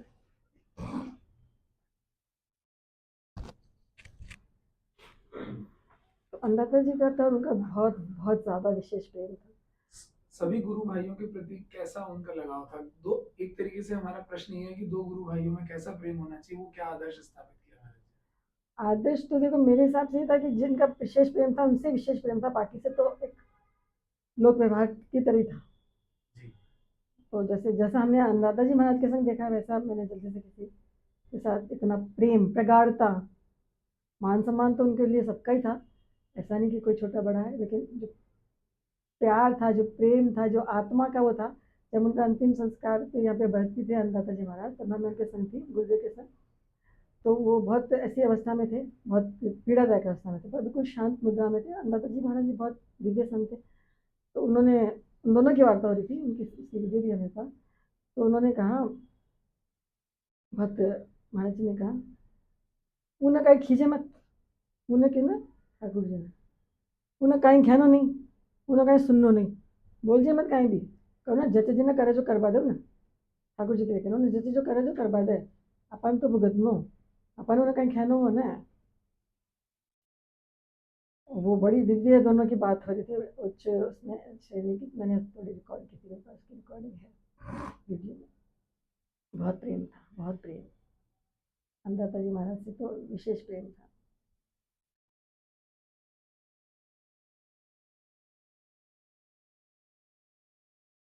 चारा लेने जाते थे गुरुदेव इतनी गर्मी में, हम गाड़ी चलाते थे, उनके एम्बेसडर थे जब उनके पास। तो भयंकर वो मिट्टी का टीला, मिट्टी के टीले में हमने गाड़ी रोक दी। मैं किया क्या चल ली मिट्टी में, मैं तो कौन चला, मैं देखिए बोले है, बोले क्या कौन चल, मैं क्या चल ली तो फंसा ली गाड़ी। बोले मैं बताऊँ क्या चल रही, मैं बताओ यहाँ नया नया नया नया घुमाती ना, स्टेयरिंग घूमते रहे, लोग मिट्टी करती रही, गाड़ी चलती रही। मैं क्या अच्छा, मैं क्या अच्छा, मैं किया तो बात थी, मैंने भी तो ऐसे देखा, मैं किया गाड़ी तो चलाते हैं इनको तो आती भी नहीं, बता रही जैसे तो कोई बहुत बड़े एक्सपीरियंस ड्राइवर था तो हमने वही किया, स्टेयरिंग घुमाते रहे। अच्छा वो तो गियर वाला सिस्टम तो 2 सेकंड, एक सेकंड पर आ जाए, और मत कर दीजिए। मैं कहा अच्छा ठीक, अयान यान करती रहे, जरा सा ऐसे हाथ लगा दे, अयान यान करती रहे, यहाँ रोक जे मत, अयान यान करती रहे, तो गाड़ी चलती। इतने इतने टीले में गाड़ी सहज चलती थी। हमने कहा ये तो चमत्कार, मतलब ये तो गजब बात हो गई। एक दिन हमारे भैया जी आए, वहीं त्रिवेणी में टीले टीले थे जब, तो ये कंस्ट्रक्शन था ही नहीं, गाड़ी फंस गई। तो महर्षि महल से उसको आवाज देना, ठहर जा भाई, आ रही है भाई, निकाल दे ली थारा बस की बात कौन। वो बोले क्या निकाल, मैं जा जा की गाड़ी निकाल रहा हूँ, फंस गई गाड़ी, निकाल रहा। मैंने फटफट निकाल दी। बोले अरे मैं क्यों, रही गुरुदेव ने बताया मेरे को, आपने बताया। तकनीक बड़ी जोरी। ऐसा कोई विषय नहीं जिसके बारे में आप उनसे चर्चा करो वो बोलेंगे, चाहे कैसा भी विषय हो, कोई सा भी विषय खोल के बैठ जाओ, बोल देंगे। एक बार उनसे पूछा हमने, मैं क्यों मैं लोग बात पूछे हमारे से, मैं कहीं करूँ कहीं करूँ कहीं करूँ, मैंने कहीं बताना पड़े लो तो कहीं कर लिया, तो कोई काम हो। मैंने ऐसी चेष्टा नहीं बोला है, बोलिए ना बता पकड़ काम करने लगे। मैं तो हर कोई आदमी हमारे से पूछे क्या करते हो क्या करते हो, तो मैं तो थक गई प्रश्न से। तो बोलते पकड़ मैं तो मौज करूँ, मुझे ठीक है, मैं पर कुछ कर लिया तो नहीं नहीं। फिर एक बार मैंने बड़ा गंभीरता में जाके बोला, मैं क्यों कहीं कर लिया, अगर काम वाम कर ही लिया कुछ कर लिया, कहीं अपन तो कहीं अगर भजन करो। तो एक बात बताऊँ, मुझे बताओ, मन तो कोई विशेष आवश्यकता नहीं हो ना, जरूरी ना हो, जब तक माताओं को काम कर दो प्रसन्न ही होना, क्यों करना, घर न संभाला गृहस्थी है। अब आजकल कहेंगे सब बंद कर करके घर आने चले जाओ, अब अतिथि जाओ तो करे जाओ, तो अब अतिथि को तो काम ही कौन रहे, घर तो बंद ही रहे। तो जब तक माता ने कोई विशेष जरूरत न हो, आपदा न हो, जब तक अपन अपने राम जी का ही। फिर ऐसे बना दे मेरे को सहला, मतलब पुचकार के। फिर एक दिन मैंने 3 या 4 बार मैंने मेरे जीवन में उनसे पूछा कि सबका कुछ काम कर दीजिए, कुछ भी आप बताओ। नहीं नहीं कुछ नहीं, मौज कर, मौज ही करनी तो फिर मौज। अब मेरे से कोई पूछता क्या, मैं मौज कर। अब तो मैंने, हाँ अब मेरे से कोई पूछता क्या करते, मैं मौज करते, तो सब ऐसे देखते नहीं कैसे मौज करते, कैसे करते देख लो आगे अब करते हैं। कृपा गुरुदेव की है, हमारी तो ताकत भी क्या है देखो, है ना। संसार में देखो ऐसे तो इनकी आप अनुभव करो या नहीं करो, इनका एक अलग सा जो है ना प्रकाश है घर में, मतलब अलग सी वो है, वायुमंडल में इनकी उपस्थिति है, तो वो जो है ना मेरे को घबराने नहीं देती, अलग ही एक मोड में रहते हैं। तो मुझे पता है कि मेरी तो कुछ घटने वटने वाली है नहीं, अपनी भाई क्या घटेगी तो नहीं, क्या घटेगी ना, ये जान इनका काम है। हमें तो दाल रोटी तो मिली थी राम जी के पास, और मौज हम कर ही रहे। हमें तो गुरुदेव की बात को साक्षात कर वो करना है ना, कि मौज करना जो तो मौज ही करेगा, कोई कैसे कहते कि कैसे मौज कौन करे, तो बात किसी खराब होगी इनकी होगी ना। अब तो मैंने बोलना ही चालू कर दिया कि क्या करेंगे, मौज करेगा, मौज करते हैं। आप भैया पूछेगा क्या करते दीदी आप, तो मैं तो मौज करती हूँ यार। और क्या ही करूँ मैं। मेरे गुरुदेव के चरणों में मेरे को मौज लिखे हुए हैं। दीदी बहुत गुरु भाई ऐसे हैं जो माला नहीं फेरते, और आपने महाराज जी के साथ जितना समय बिताया तो ऐसा लगता है जैसे दीक्षा लेने के बाद उसका कुछ हिस्सा महाराज जी के पास भी जाता होगा। नहीं वो कि इसका उसका शास्त्रों में जो लिखा है, सुना है हम लोगों ने कि महाराज जी को उसका कुछ ना कुछ जिन्होंने दीक्षा दी है उसको भी भोग भोगने पड़ते हैं अगर कोई शिष्य माला नहीं फेरता। बहुत ज्यादा। तो हम लोगों के लिए ऐसा क्या संदेश है आपका कि वो कितना दुखी, कभी एकांत में ऐसे दुखी हुए हो कि यार ये लोग माला क्यों नहीं फेरते, या क्या रीजन है, और कितनी माला फेरनी, इतनी तो फेरनी ही चाहिए, ऐसा कोई संदेश? 8 माला तो जरूर जरूर फेरनी चाहिए मंत्र के हिसाब से कम, और मात्र घंटा भर लगता है, और जीवन में 1 घंटा तो निकाल ही सकते हैं। अगर आपने इतना नहीं करा, सपोज आप नहीं करते तो फिर आपने क्या ही करा। वो तो दयालु थे, वो तो पात्रता देखते नहीं थे, कभी किसी से नाम भी नहीं पूछा कि तेरा नाम क्या है, जब दीक्षा दे, शरणागति में आ गया तो शरण उसके इनके प्रति वो हो गया था। वो कभी ना जात पूछी, ना भाव पूछा, ना जेब के दाम पूछे, कुछ नहीं पूछा ना, गले लगा लिया। तो फिर हमारा कर्तव्य तो बनता ही ना, हम उनको क्यों तो लज्जित करें, और फिर चुकाना तो उनको पड़ेगा ना हिसाब, तो फिर वो उनको देना पड़ता है ना, वो तो भरेंगे ही ना फिर। तो अगर हम उनके शिष्य कहलाना चाहते हैं, या हम कहते हैं कि हम उनके शिष्य हैं, तो फिर कम से कम इतना ना उनको लजाएं कि इतनी सी भी माला ना फेरें। कम से कम 1 घंटा तो जरूर जीवन का उनके चरणों में देना ही देना चाहिए। इतना तो उनके चरणों में अपना शिष्यत्व का कर्ज चुकाना ही चुकाना है, ऐसा मेरा मानना है। कभी महाराज जी ऐसा कोई आपका आपने देखा हो कि महाराज जी को बोलते हुए कि ऐसे सोच में हो महाराज जी की माला शिष्य नहीं फेर रहे हैं या कुछ ऐसा कुछ नहीं, ऐसा कभी नहीं, कभी नहीं? कभी नहीं। ऐसा उनके मन में से ग्लानि कभी नहीं ऐसे नहीं हुई। पर हाँ, अभी मेरे कन जो छे जो तो लूटे को ना, और जाने कहीं कहीं बातें करवाना आ जाए जो मेरे चाहिए गृहस्थी की, काम की, काज की, दुनिया भर की बात करो, पर जो उनके बोले एक बार बोल रहे थे, जो मेरे कन धन है वो तो कोई ना चाहिए को ना, और जो मेरा कन अच्छा है को ना वे सम्मान पा जाए, मैंने कटा से देवा ऐसे एक बार बोले। कोई बोलता बेटो, बोले गृहस्थी में सुख कौन है, कोई औरत आती गृहस्थी में, और बोली गृहस्थी में सुख होता तो मैं कौन हो जाता गृहस्थी में, पापा जी मैंने कहा ना बैठते मैं सीधा ऐसे बोलती उसको कि थे लोग सब यान करता है आओ जो या बोले और राम जी को नाम लियो करो, हम आदमी कहीं धरे राजे सुख तो संसार में ठाकुर जी के चरणों में पड़े ही होना। ऐसे कभी कभी विनोद कर देते थे कि गृहस्थी में सुख होता तो मैं कहीं ना बाबा जी मैंने बैठता मैं भी गृहस्थी बन जाता हूँ। यदि सारे गुरु भाई बहनों के लिए आपका क्या संदेश है कि उसको करके हम लोग महाराज जी की उपस्थिति को अनुभव कर सकें, जिस प्रकार आप कर रहे हैं? देखो गुरुदेव हमें हमें गुरुदेव से जिसने जो शिक्षा प्राप्त है ना उसको अंदाजा नहीं कि उसको क्या मिल चुका है और वो किस गुरुदेव का शिष्य कहलाता है, अपने आप में बहुत ही एक तरह से गौरवान्वित करने की बात है कि हम उनके शिष्य हैं। दूसरे इतने कृपालु थे, वो तो इतने दयालु थे कि आपको अपना बना गए। अब आप अगर उनको भूलते हो तो अपराध के भागी तो आप भी हो, और वो तो परमहंस हैं, वो तो धरती पे आई इसीलिए। इसमें एक बहुत बहुत मतलब साक्षात्कार गुरुदेव के स्वरूप का साक्षात्कार का जो किस्सा था वो मैं सुनाना भूल गई। मेरी बहन थी प्रिया, दिल्ली रहती थी, उसको कैंसर हो गया था, कैंसर 4th स्टेज पे डायग्नोस। उसके ससुराल वाले गुरुदेव को या किसी को सब ऐसे मानते ठाकुर जी हैं हाथ जोड़ लिए बस इतना ही, बाकी कोई श्रद्धा भक्ति की बात नहीं थी। अब मेरी बहन बहुत ज़बरदस्त दीवानी, मतलब इतनी ज़्यादा इनके चरणों के प्रति कि बता नहीं सकती मैं आपको। उसके कई ऑपरेशन हुए, 22 कीमो लगी उसकी, 4 साल कैंसर झेला। डाकोर में यज्ञ चल रहा था तो रोजाना फ़ोन पे बात करती हूँ गुरुदेव से, उस टाइम में डाकोर थे। तो उसने कहा कि अब मैं नहीं आ सकती तो आप नहीं आओगे क्या मेरे पास? मेरी बहन ने कहा उनसे, बोले मैं आऊँ ना, मैं अब यज्ञ में छूट पटे अखबार के बाद मैं आऊँ। ठीक है, यज्ञ हो गया जब तक इंतजार करती थी, बात रोजाना करते। महाराष्ट्र मेरे को भी रोजाना फ़ोन करवाते कि प्रभु से क्या भाई की तबीयत क्या है, मैं बताती। फिर एक दिन ये हुआ कि बहुत अधीर हो गई, बहुत व्याकुल हो गई। कैंसर का पेन तो आप जानो कि क्या ही होता है, और वो तो साक्षात ही थी, मतलब कोई देवी थी। बहुत थोड़ा सा समय संसार के लिए आई थी उत्तर पात्र करने के लिए, चुका के चल दी, ऐसा था। तो मैं उनको बोली गुरुदेव को मेरे हुक्म बहुत वेदना है, बहुत वेदना है, देखियो कौन जाओ आप इन्हें ले जाओ। मैंने बोला हाँ हाँ बस थोड़े समय से ज़्यादा लगाना, हाँ थोड़े समय से ज़्यादा लगाना, ऐसे करते रहते फ़ोन पे।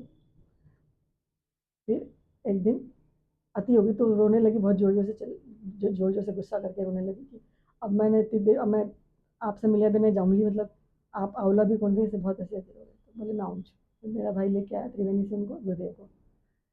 ये लीला मेरी जानकारी में तो लाखों शिष्य होंगे पर शायद ये वाली लीला नहीं हुई जो मैं आपको बताने जा रही हूँ।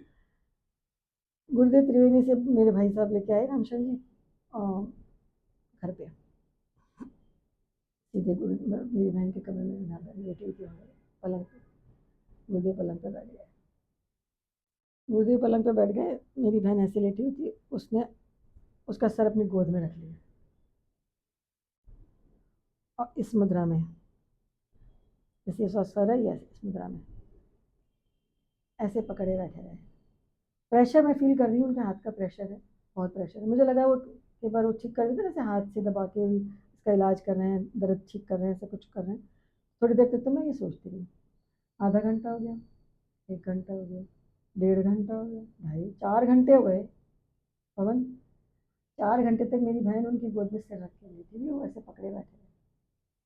फिर धीरे से उन्होंने बोला अब मैं चालू, मेरी बहन से पूछा, अच्छा थोड़ा ढीला छोड़ा हाथ, बोला अब मैं चालू, तो मेरी बहन ने कहा हाँ अब आप।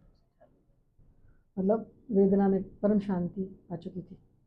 उसका जो भाव था कि वो आएंगे आएंगे करके जाने लगे। तो अब वहाँ तो जल वल वो कहाँ लेते हैं, वो तो मैंने हालांकि गंगा जल वगैरह रख रखा था। तो उन्होंने कहा नहीं बोले चलो सीधे उस कमरे से निकल के सीधे गाड़ी में। तो गाड़ी में जैसे हमको दिल्ली रोड तक छोड़ा, जयपुर रोड तक छोड़ा आजा, तो मेरी बहन भी बैठ गई उनके साथ। तो एक तरफ वो मेरी बहन बैठी, बीच में गुरुदेव बैठे, इधर मैं बैठी। और उस तरफ भी उसने गुरुदेव का हाथ पकड़ रखा। तो मैंने मेरे मुँह से मैं कहा जीजी गुरुदेव का हाथ दर्द हो जाएगा, आप इनका हाथ छोड़ दो। तो उसने कहा, गुरुदेव से बोला या कह देता को हाथ दर्द जा लो, आपको हाथ दर्द जा लोगे? नहीं नहीं बोली कोई हाथ दर्द करना, ऐसे बहुत प्रेम से मुस्कुराते उसको सीधे। ठीक है कोई बात कर। वो जब बस जिस मुद्रा में बैठे थे कहने वाला, वो बिल्कुल एक अलग ही मुद्रा थी उनकी गुरुदेव की। जयपुर रोड पे जब गाड़ी पहुंची तो हम एक गाड़ी पीछे पीछे आ रही थी। तो महाराज ने कहा अब तू चाल, मेरी बहन को बोला अब तो तू चाल। अब मैंने हाँ। तो वो उतर के उधर से उसको बैठाया, इधर मैं गाड़ी में गुरुदेव के साथ बैठी थी। बोले बोली जाती थी अब आ रही हमारी गोद में, ब्रह्मरंध्र तक प्राण आ चुके थे। मैं कि क्यों नहीं, फिर क्यों क्यों रोक लिया, जावा देता ना, इससे बढ़िया कहीं मृत्यु होती कि अब वो आपकी गोद में ही चली जाती, अच्छी बात थी। नहीं नहीं बोली का घर वाला विश्वास कौन करे, या 2-4 दिन की मेहमान से गीता सुना, अबे जा रही है। ये क्या ये लीला हुई, मतलब पहले तो लीला ही समझ में नहीं आई। मैंने कहा अति सहजता में बोल रहे हैं ब्रह्मरंध्र तक प्राण आ चुके, अच्छा तो मैं रोक दियो, तो मैं रोक दियो तुम, मैं कहीं ने रोक दिया अच्छा से वेदना नहीं नहीं बस 2-4 दिन। पूरे रास्ते में ये सोचते हुए आई मैं कि देखो कितनी सहजता में क्या ही भूल गए, समझ ही नहीं आ रही बात की ब्रह्मरंध्र तक प्राण आ चुका था, मैं ही रोक दियो। साधारण बात थोड़ी, प्राण आ गए तो रोक दियो। और ये गोविंद आपकी मतलब क्या ही मृत्यु होती है जो गोद में जाती है गुरुदेव के चरणों में। मेरे को बड़ा फिर रोजाना बात करते, गीता सुना मैं गीता ही सुना रही थी और उसने शरीर छोड़ दिया सहजता में। मतलब वो जब से गुरुदेव मिल के गए एकदम शांति में आ गई। उसके डॉक्टर आए, बोले ये जिस पे कंडीशन में ये पेशेंट है 3 घरों तक आवाज़ जाती है, ऐसे पेशेंट चिल्लाते हैं, ये तो कोई देवी है जो उसकी आवाज़ बगल के कमरे में नहीं है। मतलब वेदना इतनी थी कि आप ऐसे पुश करो तो लीक हो रही थी बॉडी, पीलिया हो गया था पूरा, पीली पड़ गई थी, पूरा ब्रस्ट हो गई थी बॉडी में, पूरा कुछ नहीं था खाते में भी, ऐसे छुओ तो पानी निकल रहा था। मैं रोजाना गुरुदेव को फ़ोन करती क्या कहने को, अब लेकर जाओ प्रभु, अब बुलाओ ना ले जाओ। मैं ये नहीं कहती थी रोको, रुकने की तो स्थिति नहीं थी, रुकने की तो बात ही खत्म हो चुकी थी।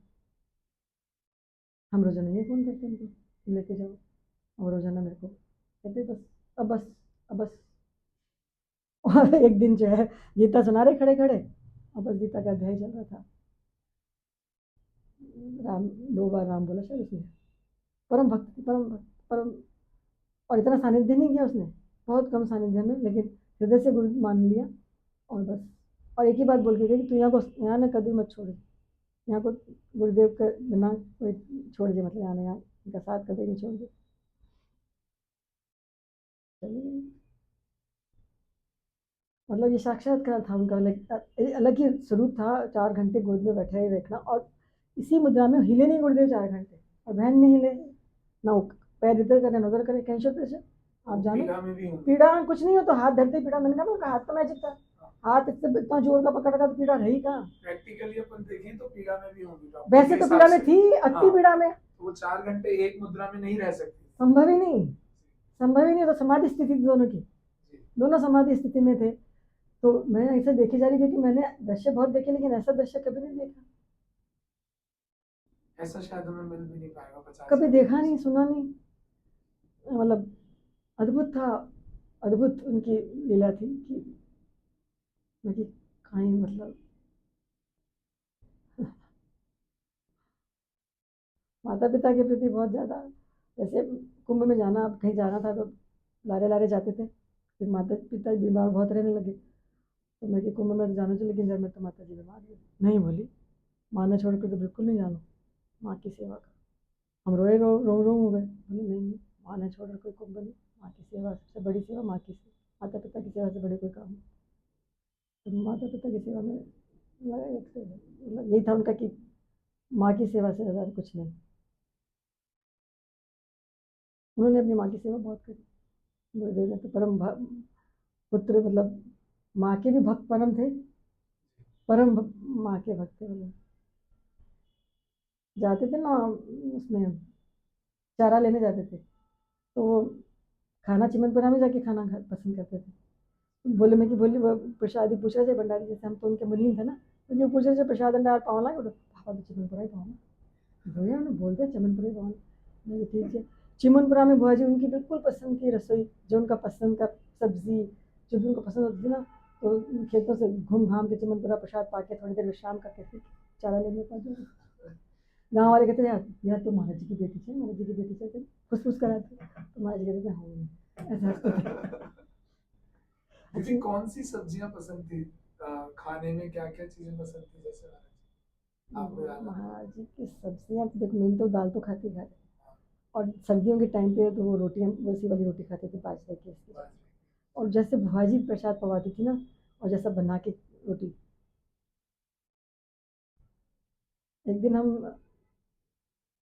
हम रोजाना जाते, जब भी त्रिवेणी जाते थे हमारा शाम के जैसे झूलों में जाते हैं कभी जाते, तो हमारे रहता था अपन इस टाइम पहुँचे थे 4 बजे, और गुरुदेव की शादी भी मिल जाएगी, सेवा भी मिल जाएगी, चरण सेवा मिल जाएगी, फिर हम आ जाएंगे। एक दिन हम गए बैठे ऐसे जो प्रसाद पानी भंडार में गुरुदेव बैठे थे, वो ऊपर बैठे थे, हम नीचे बैठ जाते थे, हम उनकी तरफ से जाते थे ये प्रसाद देंगे, हमारा भाग्य था ये खाना शुरू करके देखो प्रसाद देंगे, मतलब ऐसे ऐसे देखे थे।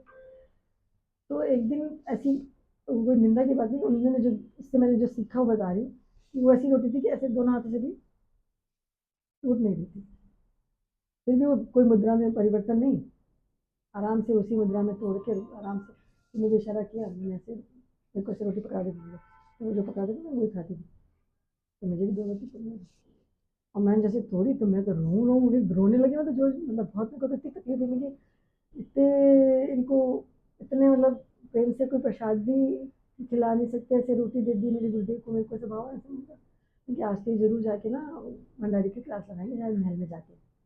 तो मैं प्रसाद पा के मैं पहुंची महल में, तो डबल हंस रहे, डबल विनोद में, मतलब बिल्कुल प्रसन्न मुद्रा में, कोई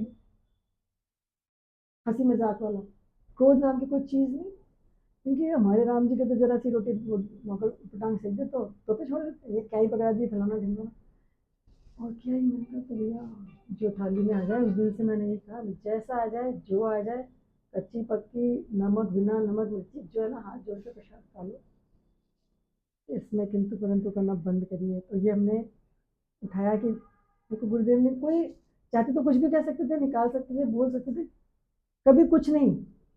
कई बार बोला, जैसे हमने भी 1-2 बार मैंने बोला कि वो गुरु जी महाराज थे, गोलू भंडारी, अपनी सरकार है कि अलग से रसोई बना दिया जाए हम सबके साथ, कोई जरूरत कौन है हमारी अलग रसोई बनावा की, अलग रसोई दिन कर दिला दिन में, हर बात में तो एक ही बात था, त्रिवेणी छोड़ के चल दे लोग, एक ही बात, सबका करंट लगाने का एक ही तरीका है, ज्यादा चिचपड़ करोगे त्रिवेणी छोड़ के चल दूंगा, तो सब चुप वही हो जाते थे। पर ऐसे मन में आता था कि भाई इनका एकदम अलग से, इनके सुचारू रूप से प्रसाद बने, इनके ऐसे रखें वैसे रखें, मतलब प्रेम मन में बहुत ऐसे आती थी कि ऐसे रहें गुरुदेव। रात्रि में जब झूले से उठते, झूला झुला के झूले उत्सव में तो पान प्रसाद जाता महल में, और हम तो हमारा लालच, हमारा झूले में है क्या हो रहा है हमें कुछ पता नहीं, हमारा क्या लालच है कि बस कब गुरुदेव उठेंगे, कब महल में जाएंगे, कब मुझे चरण सेवा मिले और कब मुझे दूध मिले, तो 2 ही बात अपने पास, तो उस टाइम तो हमारे पास 2 ही बात है, हमें बाकी चाहे ठीक है हाँ चल रहा है होने दो, हो रहा है जो होने दो, अपने तो टारगेट फोकस वही है कि हमें चरण सेवा चाहिए, और फिर दूध प्रसादी चाहिए, और फिर पान। तो जैसे महल में पहुंचे वहीं चरण सेवा शुरू हो जाती थी, चरण सेवा शुरू हुई तो बुआ जी को बाहर भेज कर दूध दूध मिल जाता था। झूले के टाइम पान खा के, आधा पान खाएंगे आधा पकड़ा देंगे, अब यात्रा सफल हो गई, अब उठाओ गाड़ी चल दो, उठा दे, अब तू चालक, फिर खुद ही कहते अब तू चालक तुरंत, क्योंकि उनको पता था इसका ये होमवर्क है, ये जब तक पूरा नहीं हो जाएगी, लेकिन मैं तुरंत पहुंची थी।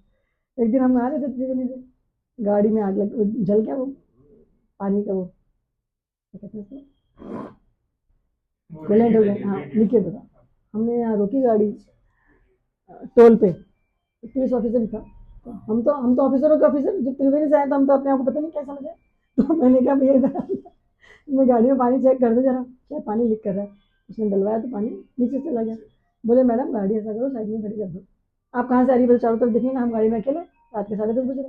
बोले आप अकेले हैं? हम हम अकेले। कहाँ से आ रहे हैं? त्रिवेणी जा रहे हैं। कहाँ जा रहे हैं? आप ऐसा करो मैडम, गाड़ी साइड में कर दो और हम आपको बस में बिठा देते हैं। अब उसको पता नहीं, मैंने कहीं बस में बिठा लो, वहीं तो बिठा दी। मैं कोई बल्लाली छोटी बच्चे थोड़ी मैंने उसका भाव ये था कि आपको बस में बिठा देते हैं, आप बस से चले जाओ गाड़ी। मैंने कहा नहीं जी, गाड़ी तो ये जाएगी, आप तो बंद कर दो बोनट। आगे बारिश हो रही थी, बोले दिक्कत हो जाएगी। मैं दिक्कत हो गई, ठाकुर जी संभालेंगे। गुरुदेव ने बोला पहुंचेगी तो पहुंचेगी, मैंने उसको तो नहीं बोला, मैंने मेरे मन में कहा जिसके जो लेवल की बात हो, जमानत की बात झोरी से करी जा सकती है, चमड़े की बात चमार से की जा सकती है, उससे क्या ही बात करते हैं। तो मैंने कहा ठीक है साहब, ठीक है बंद कर दो। हमने तो गाड़ी दबाई, मेरी गुरुदेव आपने बोला पहुँच चली गाड़ी, मिल पहुँच चली। अब उसमें धुआं उठो, पानी निकलो, कुछ ही हो, बारिश हो ही नहीं थी, गाड़ी सीधी आके बेसमेंट में खड़ी हुई, कुछ ही नहीं हुआ। बोले जी बंद हो जाएगी, मैं हो जाने दे, हो जाने दे। मैंने कहा, मेरे गुरुदेव ने कहा हमारे पहुंचे तो हमारे पहुंचे ही लिया, तो बिना इंजन के भी पहुंच चली, इतना विश्वास पक्का। तो बहुत लीलाएं हुई। अब कई महल में कहते थे लोग, बात सरकार अकेली जा ली, ठीक है मिनट में पहुंचे थे, कहीं मिनट लाने। रात में चरण सेवा रात में मिली, तो रात में जाने का लालच ही रहता था शाम को कि चरण सेवा करेंगे। 9 बजे, 10 बजे, 10:30 बजे चरण सेवा करके निकल। वैसे तो महाराज श्री के बहुत सारे नियम थे, वो हमेशा फॉलो करते ही करते थे, उनके नियम तो वैसे होते थे। कोई ऐसा एक या दो नियम जो आपने कभी भी देखा ही नहीं हो कि महाराज जी ने ये नियम कभी टूटा हो महाराज जी? कभी नहीं टूटा महर्षि का, तो कोई नियम कभी भी नहीं टूटा। महर्षि तो जैसे 1-2 बजे भी आते थे अयोध्या से या डाकोर से या कहीं से भी, 12 बज जाए 1 बज जाए, तो भी उनको तो 3 बजे उठना ही उठना है।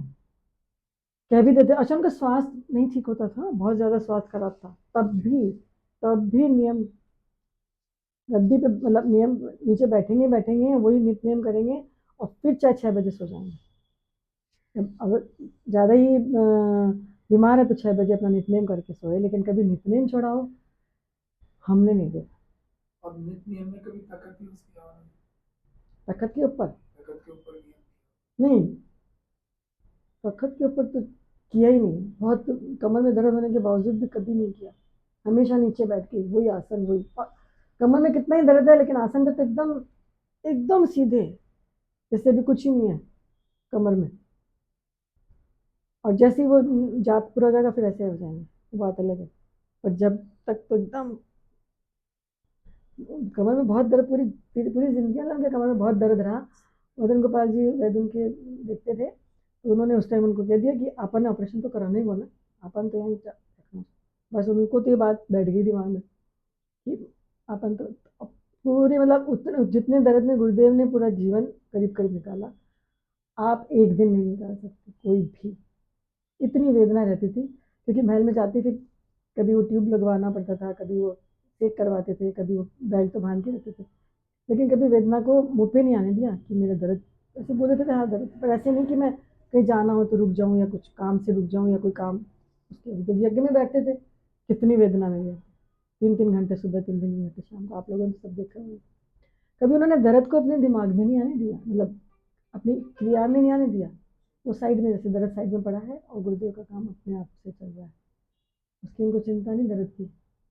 उससे ये भी था कि इतना दर्द को लोड, दर्द तो कोई ना कोई संसार में जरूर रहेगा ही, बिना दर्द का कोई इंसान हो नहीं सकता।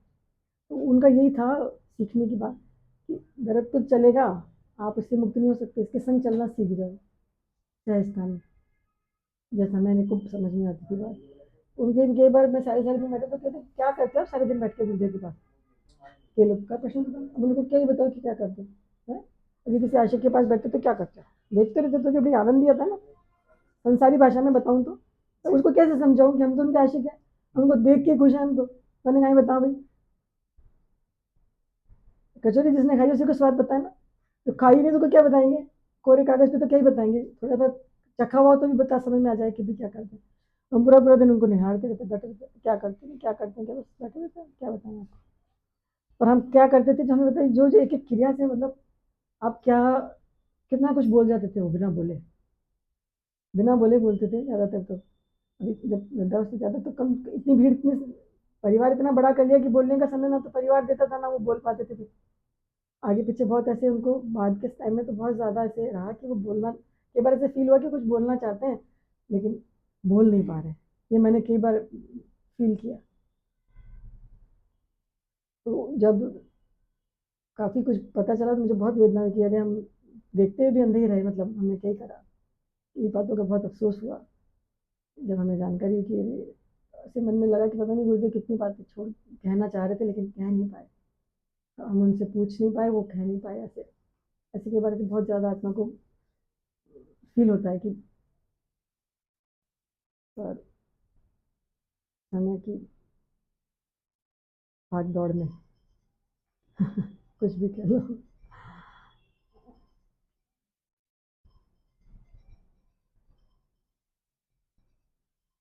आपके जीवन में आप महाराज जी को कैसे देखते हैं?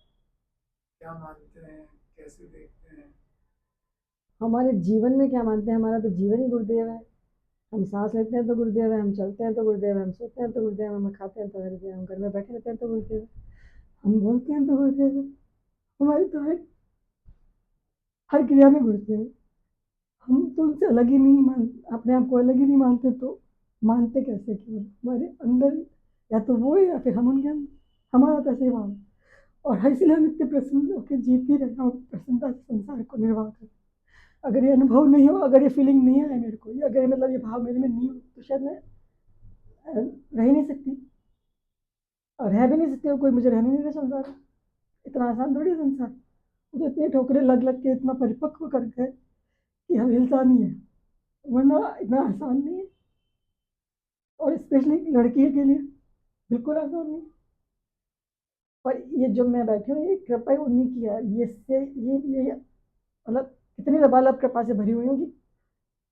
चेहरे से प्रसन्नता जाती नहीं, चाहे तकलीफ कितनी हो। तकलीफ तो है, संसार में किसको नहीं होती है, होती है। जो प्रारब्ध है वो तो भुगतना ही पड़ता है, जो भी है जो है। लेकिन फिर भी 10-20 मिनट में झटका देके मतलब कोई प्रसन्नता की मुद्रा में नहीं, ठीक है गुरुदेव विराज है, क्यों चिंता करनी। ये भाव हमेशा रहता है। तो फिर कई बार नहीं प्रयास बैठ के रो भी लेती हूँ जोर जोर से। हती हो जाती है तो किसी संसारी के पास नहीं रहूँगी, कभी भी नहीं रहूँगी। उसको देखाऊंगी मैं तो बहुत सारी आवाज़ बताऊँ तो ना बारंबार से। लेकिन जब फिर भर गया दिमाग बहुत सारा ये सब व्याकुलता, मध्य रात्रि में कभी भी कमरे में बंद करके गुरुदेव के पास कहना होता है तो इनको कहना होता है, रोना होता है तो ऐसे रोना। क्योंकि सुनेंगे तो यही ना,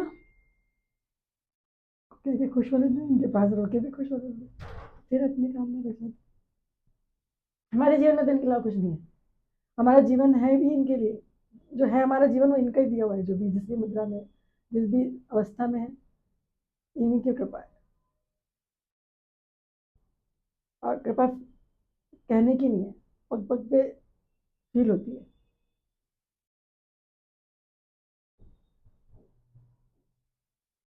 पग पग पे फील होती है गुरुदेव की कृपा।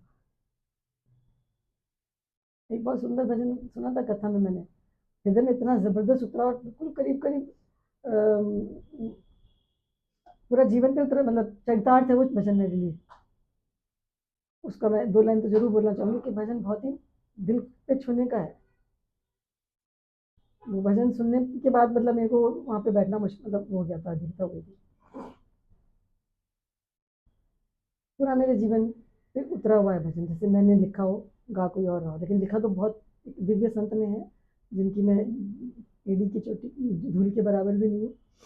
और भाव ऐसा है कि जैसे मैं बोल रही हूँ बोल सदगुरु शरण में सभी फल मिलेंगे, गुरु मिल गए तो।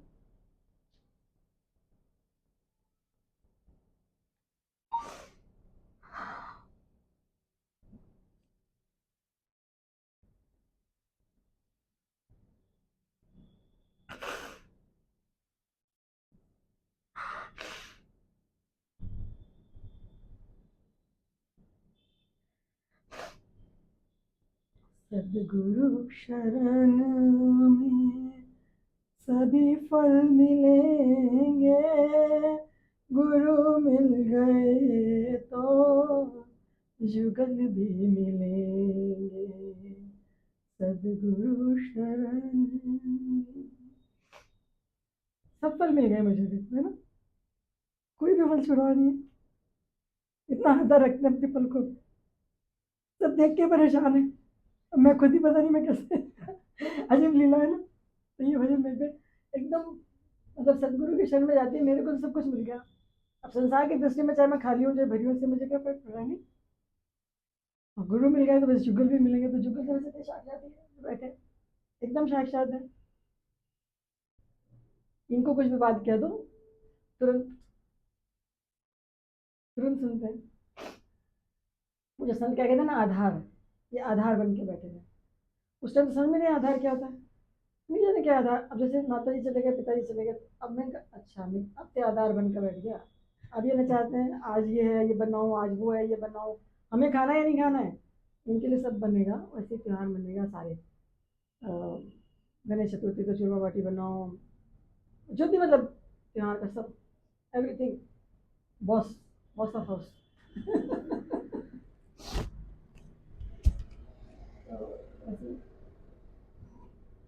मतलब जिनके मिलने के बाद मिलने लगे हाँ तो कोई संस्कार। ये जो एक दिन गुरुदेव ने मेरे को बोला, मैं क्योंकि मैंने गीता पढ़ी, मैं बोला हाँ मैं रोजाना भागवत पढ़ती थी। जब मेरे को गुरु ने बोला बड़ा भागवत पढ़ दो कर घर आते, फिर तो मैं उसकी वो डायरी बनाती थी, मेरे पास डायरी है भी।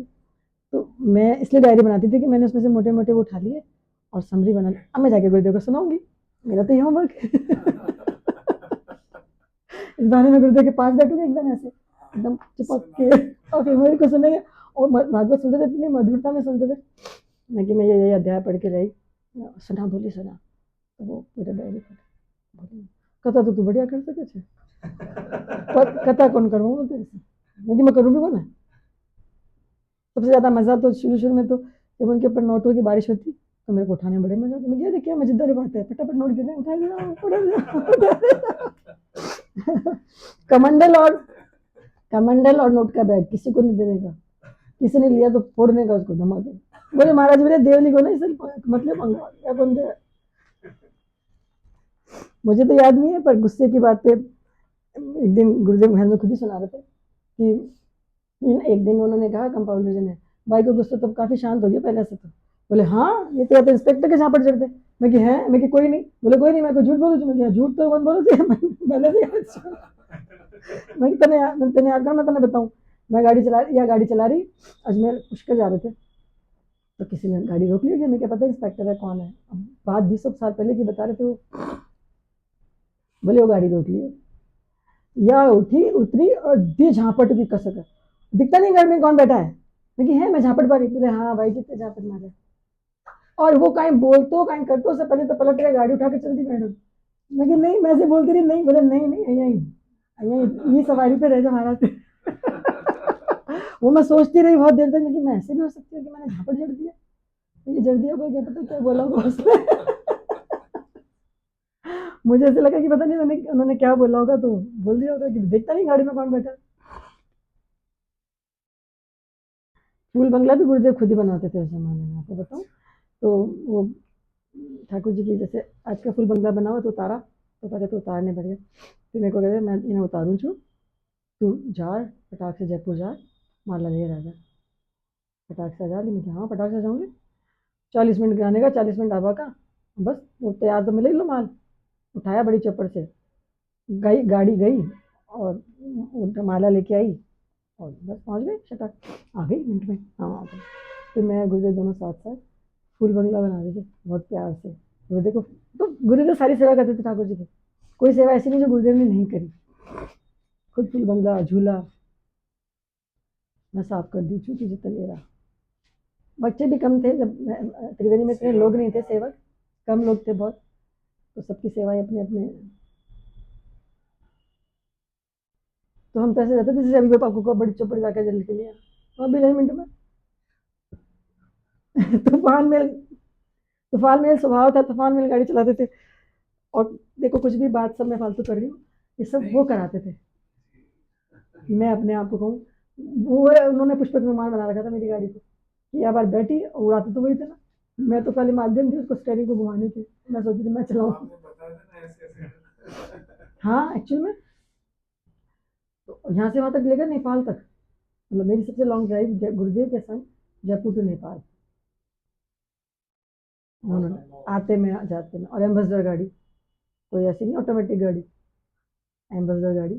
और एम्बेसडर गाड़ी बहुत बढ़िया होती है, भारी गाड़ी होती है, अच्छी गाड़ी। माला, मेरी माला, मेरी दादी की माला थी बहुत लंबी, 1000 महीने की। तो इधर तो अन्नदाता फिरते थे गाड़ी में, उधर गुरुदेव पकड़ के दोनों से फिरते रहते, अयोध्या में भी और गाड़ी में भी।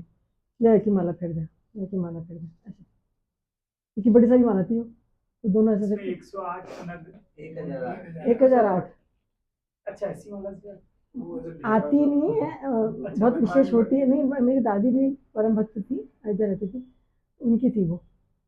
तो फिर वो मैंने उसको कितनी बार गुरुदेव ने, तो वो 30 माला फेरो, 30,000 होता है, तो 30 माला, और वही मनिया है आज भी। और मैं दर्शन कराऊँ, आप लोग ब्रेक, वही मनिया है। और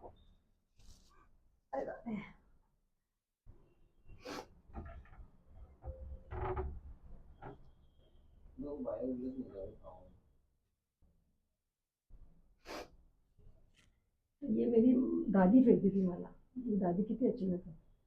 फिर दादी जी तो धाम पे लगे, गुरुदेव को दिखाई, मेरी हुक्म ये माला जाती, हाँ सुंदर माला, कौन किसी, मेरी दादी की, उसको ऐसे बैठ के फेरते थे। इधर से अंदाता जी ने पकड़ लिया, इधर से गुरुदेव ने पकड़। और देखो एक एक मनिया सेम है, बाबू you can wash your hand first.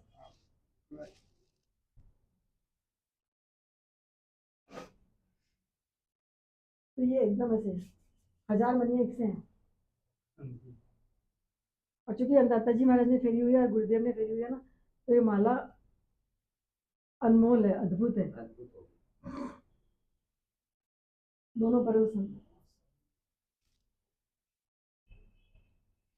सबसे बड़ी बात तो ये है कि एक बार में पूरे एक माला जा 10 मिनट 10 माला हो जाती, 30 माला हो जाती है।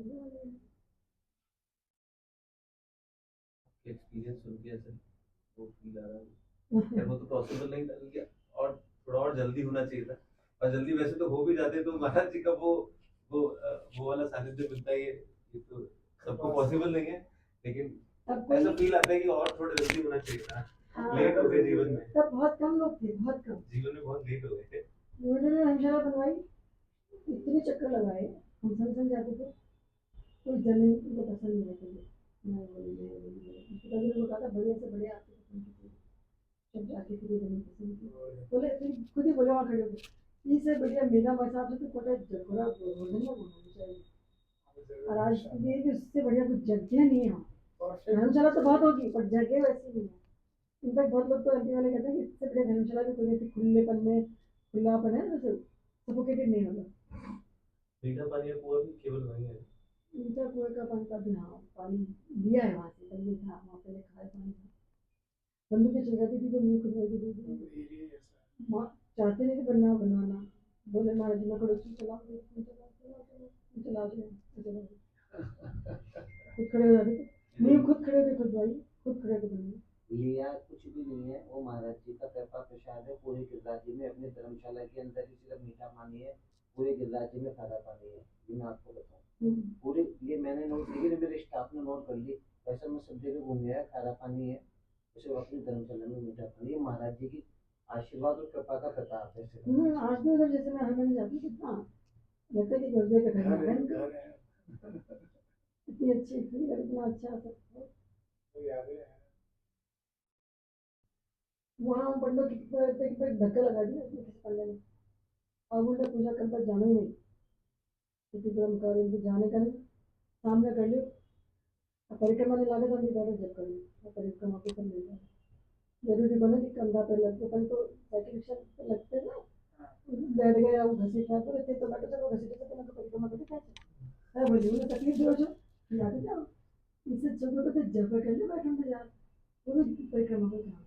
तो दो चीज़ का समाधान है कि जब नमस्कार के बाद से परिक्रमा नहीं लगे, जैसे बन जाती है, आप वहाँ पहले से जाके जब कर लो बैठ लो, वहीं पूजा करते हैं हम तो जब ना तो दोनों ना दान घाटी जाते हैं, ना जब पर जाते हैं, दान घाटी में दर्शन परिक्रमा के टाइम हो जाते हैं,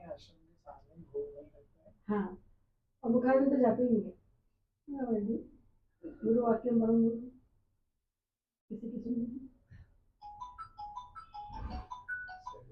बोले सदगुरुदेव भगवान की जय।